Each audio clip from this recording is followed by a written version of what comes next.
اللهم اغفر لنا ذنوبنا كلها، أولها وآخرها، دقها وجلها، سرها وعلانيتها، ما علمنا منها وما لم نعلم.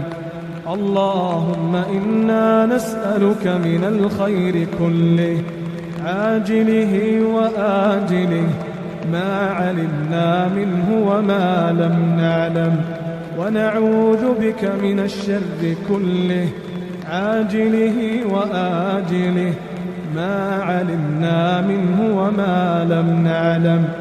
اللهم إنا نسألك فعل الخيرات وترك المنكرات وحب المساكين، وأن تغفر لنا وترحمنا